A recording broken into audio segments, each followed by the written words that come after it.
Daoism and Modern China Activity Instructions video.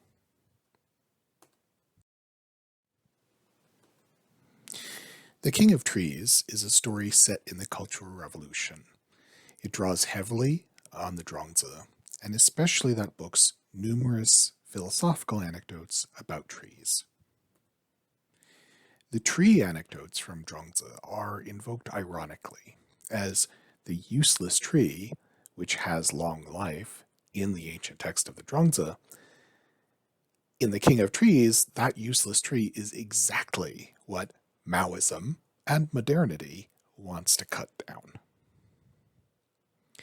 This is a story which thematizes a conflict between ancient philosophy and modern political ideology.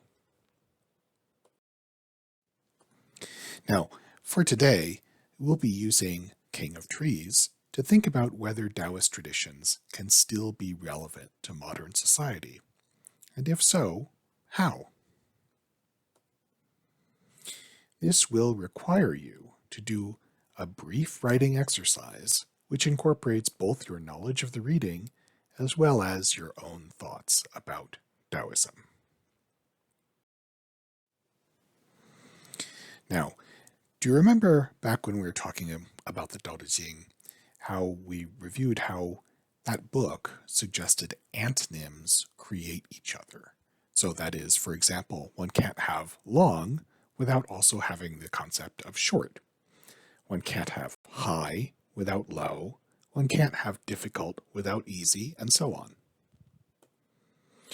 We could say the same thing about words like old versus new.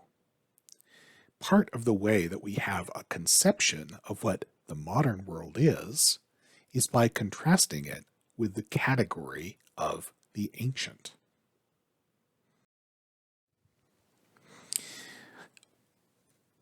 One of the ways that a modern socialist China was defined during the Cultural Revolution was in contrast with ancient culture, and specifically by attacking what was called the four olds: old habits, old customs, old culture, and old thought.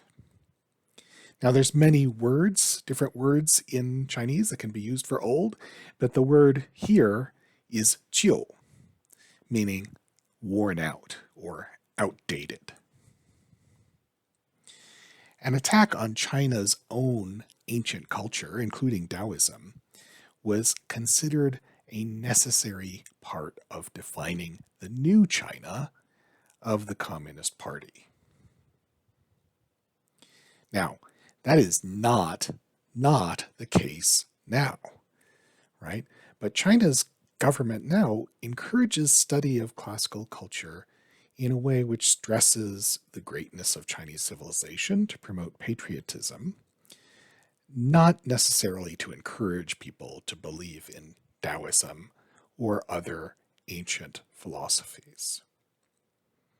So there is still, in China, as in many other places, a tension between classical culture and the perception of lived modernity.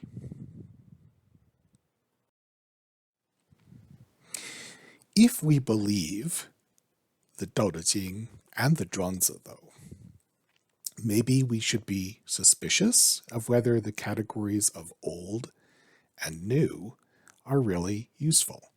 Remember, those books taught us to be suspicious of distinctions created by language, and especially distinctions created by pairs of opposites, like old versus new. The Zhuangzi is even suspicious of categorical differences between true and false. But even if we're still going to believe in true and false, and I have to say, as a university professor, I want to encourage you to believe in the difference between true and false. But if we're still going to find that distinction useful, wouldn't it be better for us to ask, is Taoism true or false, rather than is it old or new? So that the relevant question for whether Daoism should be influential on our lives should not be, is it too old? But rather, is it true or not?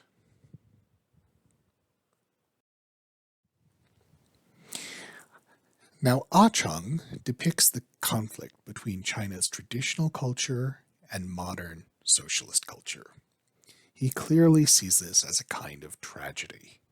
In his story, as we've discussed already, it seems that Zhuangzi's ideals are being destroyed in the name of the progress of a modern society. In today's in-class exercise, you are asked to write a short response indicating whether or not you agree that Zhuangzi is irrelevant to modern life. Or is it possible that there is something still true or valuable about this philosophy, even though it is unquestionably ancient? Remember, when you're done writing the essay, be sure to click True on the last question, affirming the essay is your own work, and then hit the Finish Attempt button to receive credit.